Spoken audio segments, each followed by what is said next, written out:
warahmatullahi wabarakatuh. Terima kasih teman-teman KIPP, penyelenggara diskusi, Mas Afif, Mas Arif, Mbak Uria, juga sudah memaparkan tadi materinya beserta dengan ibu bapak lain yang sudah hadir di forum diskusi ini. Saya minta izin untuk menampilkan share screen. Silahkan. Saya. Silahkan. Oke, terima kasih banyak Mas Mansur dan teman-teman di KIPP Indonesia.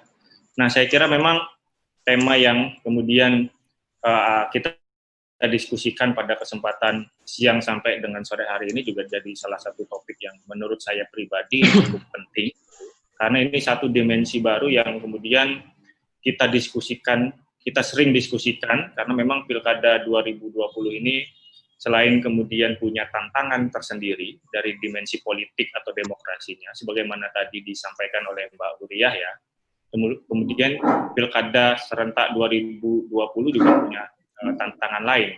Sehat itu tadi seperti yang ditemakan oleh teman-teman KIPP, sejauh mana kemudian faktor-faktor kesehatan ini jadi satu topik pembicaraan untuk kemudian dipenuhi dalam skema kebijakan, baik itu oleh pemerintah, DPR, maupun khususnya penyelenggara pemilu, sehingga pemilu atau pilkada ini tidak menjadi satu klaster baru. Karena sekarang ini kan ada klaster baru nih, klaster kantor, perkantoran yang kemudian tingkat positif rate COVID-19 ini meningkat ketika skema kebijakan PSBB dilonggarkan.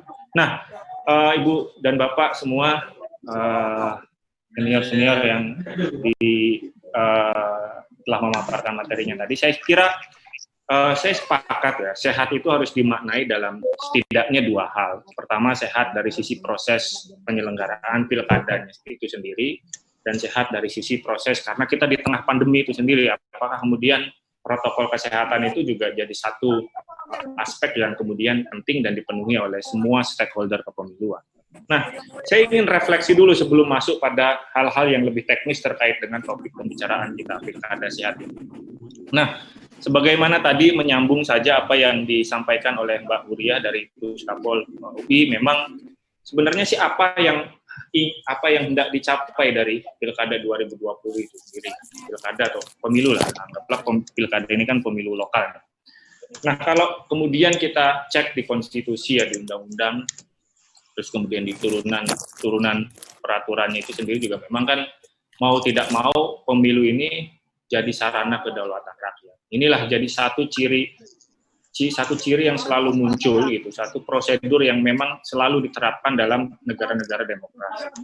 Nah, sebenarnya apa yang ingin dicapai? Ini kan sarana kedaulatan rakyat. Bentuk konkretnya itu kan transaksi politik atau transaksi kepentingan antara warga dengan calon pemimpinnya, yang kemudian secara teknis ini diwujudkan lewat tahapan kampanye dan segenap proses-proses lain yang memberikan stimulus atau memfasilitasi komunikasi politik warga negara dengan para calon pemimpin.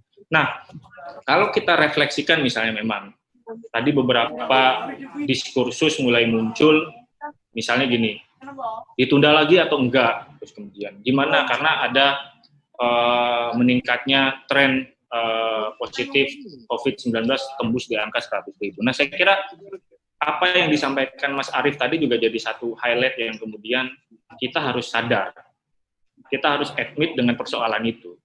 Persoalannya adalah tidak ada satupun pihak yang bisa memastikan pandemi ini kapan berakhir.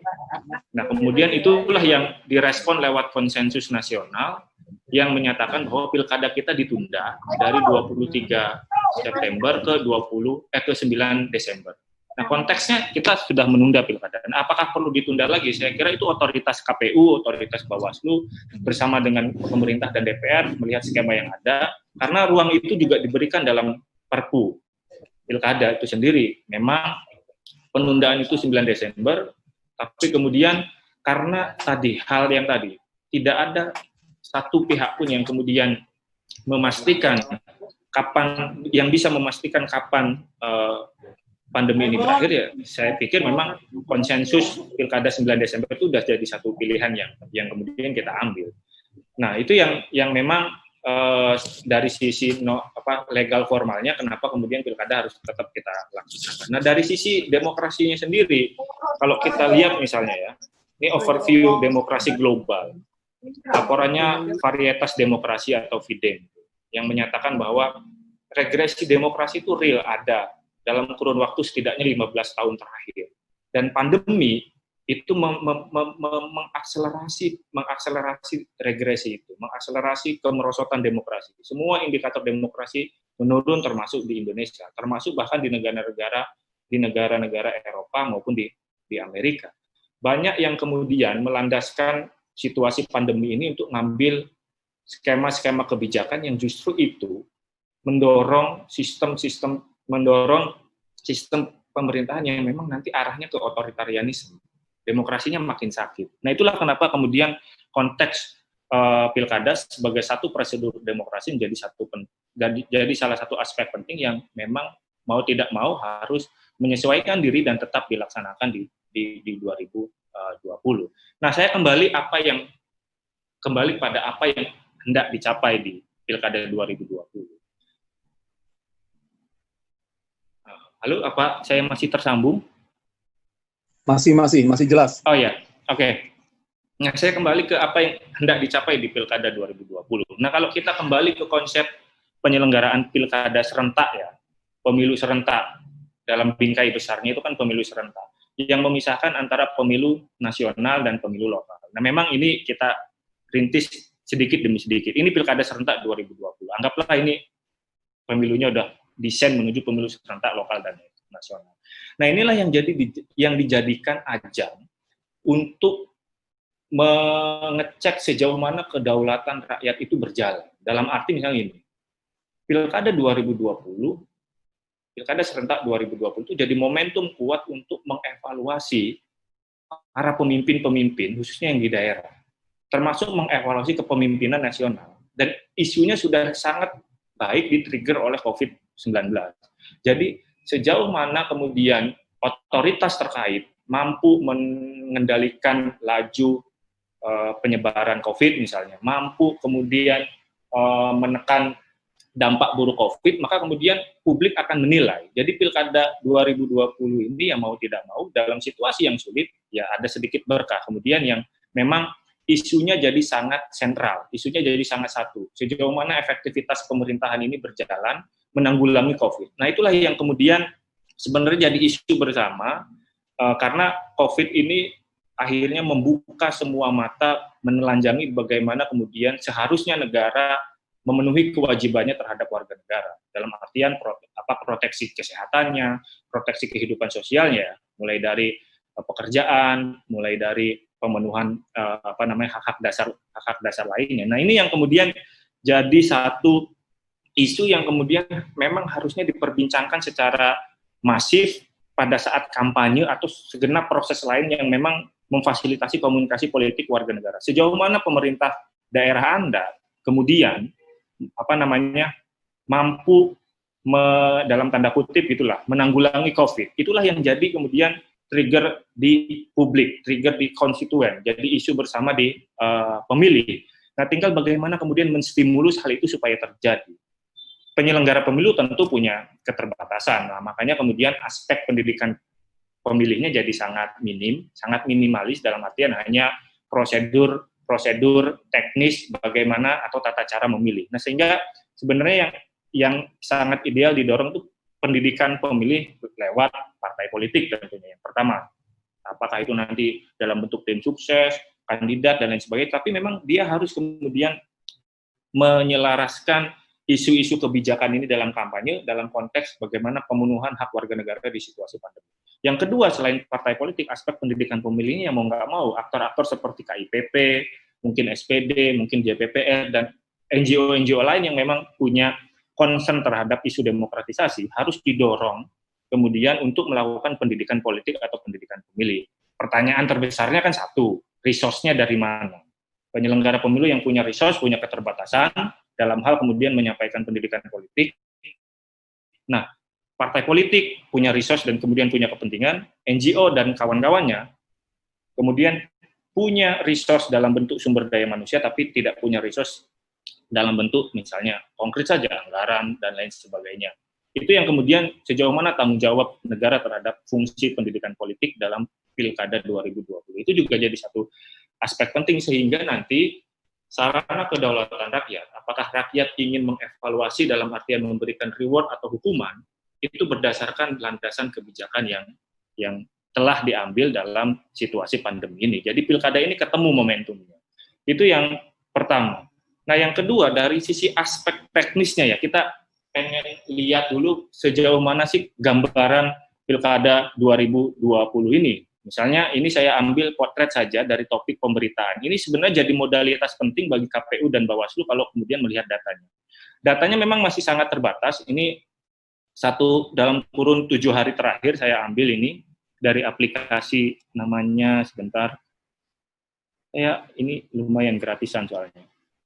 Netrai. Saya coba otak-atik di aplikasi Netrai itu kemudian ingin satu topik yang saya submit di situ Pilkada 2020. Nah, kalau dari dimensi atau dari perspektif pemberitaan, Pilkada itu memang dipandangnya sebagai pemberitaan politik. Jadi ya Pilkada sebagai Pilkada sebagai proses politik. Sangat kecil, itu angkanya 87%. Jadi Pilkada ya Pilkada saja gitu, dianggapnya oleh satu pemberitaan. Sangat kecil yang kemudian punya perspektif kuat terkait dengan kesehatan atau lifestyle ya, governance misalnya. Itu kesehatan itu hanya 3,74%. Jadi mengaitkan pilkada dengan protokol kesehatan itu masih sangat minim kalau dari data yang saya terima ini. Ini ada sekitar 1015 berita dari 92 media. Nah, total person entity-nya sekitar 7.500-an. Ini data 1 minggu terakhir. Memang topik pemberitaannya sentimennya masih positif istilahnya ya, tapi kemudian topiknya hanya pilkada sebagai pilkada, belum kemudian mengkaitkan pilkada dengan bagaimana berjalannya protokol kesehatan dan lain sebagainya. Nah, itu dari sisi topik pemberitaan. Kita lihat dari lanskap perbincangan di Twitter-nya. Nah, tren sentimennya memang masih positif terkait dengan keyword pilkada 2020. Itu ada, ini juga sama datanya 7 hari dari 23 Juli sampai 29 Juli itu ada 207 cuitan terkait dengan pilkada lah, itu sentimennya positif dan 40 sentimennya negatif. Tapi kalau kita lihat top word-nya yang di sini, apa sih yang dibincangkan di platform Twitter ini terkait dengan pilkada ya tetap sama, pilkada sebagai pilkada gitu. Banyak kan orang ngomong pilkada ya pilkada aja. Ya kalau kita lihat lebih jauh sebenarnya Jokowi, Gibran, terus kemudian pilkada Solo itu mendominasi. Tapi pilkada aman, ini masih kecil nih misalnya. Aman. Terus COVID-19, protokol itu masih jadi bagian kecil perbincangan publik. Jadi kesadaran bahwa pilkada kita itu sangat berkaitan dengan aspek kesehatan, protokol kesehatan di COVID itu belum terlalu masif. Pilkadanya jadi satu isu sentral, tapi kemudian aspek atau perspektif pemenuhan protokol kesehatan, baik di perbincangan di sosial media Twitter ya, dalam hal ini, ataupun di aspek pemberitaan tadi, belum mendominasi. Jadi publik belum kemudian menjadikan pilkada dengan kesehatan ini diskursus yang utama.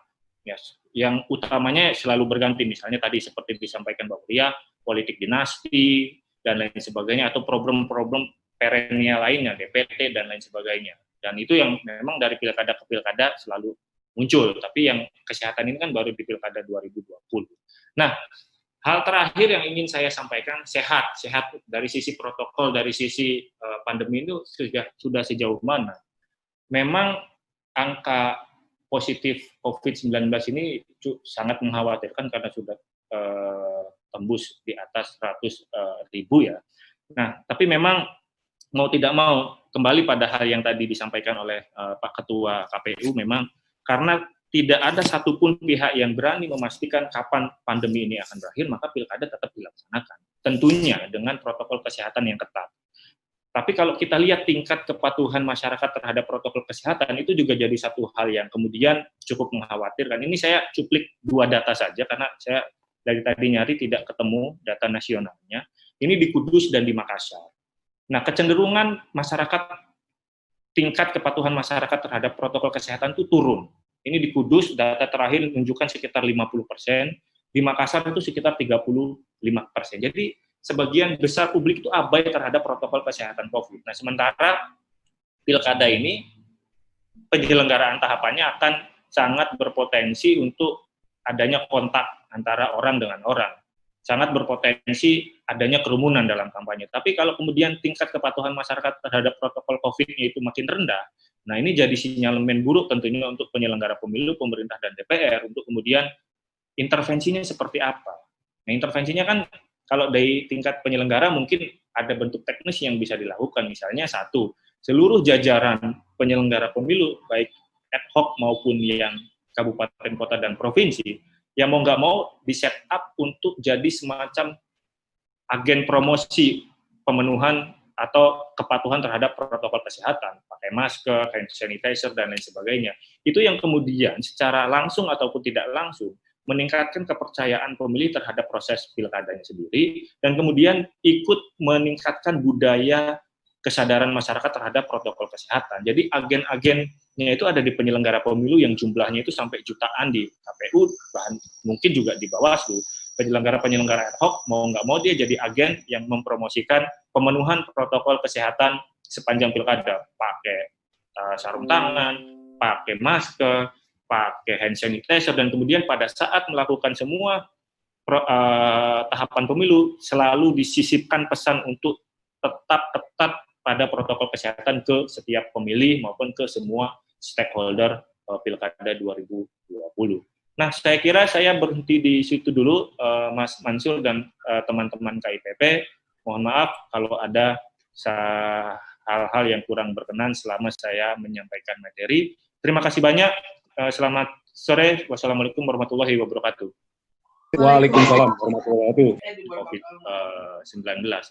Nah, yang memang harus di highlight penting itu apa yang disampaikan oleh Pak Sinam itu kan memitigasi resiko ya. Nah, itu yang kemudian KPU harus punya semacam satu list gitu yang kemudian mana-mana saja aspek teknis yang kemudian sangat potensial menjadi sarana atau menjadi media penularan COVID-19. Tidak hanya pada saat penyelenggaraan hari H di TPS ya, misalnya pada saat kampanye nanti gimana. Nah, itu yang kemudian harus dijawab oleh penyelenggara pemilu pada saat yang verifikasi dukungan calon gimana, pada saat verifikasi data DPT gimana. Nah, itu yang kemudian juga publik diyakinkan dengan sejumlah keterangan, dan itu memang levelnya udah kebijakan teknis yang pasti ya, tidak kemudian ambigu atau tapi memang udah pasti dalam hal verifikasi dukungan KPU standarnya 1, 2, 3, 4, 5, dalam hal kemudian pelaksanaan kampanye nanti 1, 2, 3, 4, 5, maka kemudian itu yang akan jadi perhatian publik secara luas. Jadi tidak hanya jadi concern penyelenggara pemilu, tapi juga publik ikut mempromosikan bahwa pemenuhan protokol kesehatan harus memenuhi 1, 2, 3. Nah, ini yang kemudian saya kira ke depan harus didorong oleh kita semua. Bagaimana kemudian penyelenggara pemilu punya list yang kemudian ini list potensi masalahnya, ini kemudian ini mitigasi resikonya, ini kemudian langkah antisipasi yang sudah kami tetapkan, dan itu kemudian dimasifkan ke publik untuk kemudian jadi perhatian bersama. Saya kira itu yang harus jadi trigger utama penyelenggaraan Pilkada 2020. Terima kasih Mas Mansur. Baik, terima kasih Bung Erik atas jawabannya. Terakhir mungkin dari Pak Afif, ini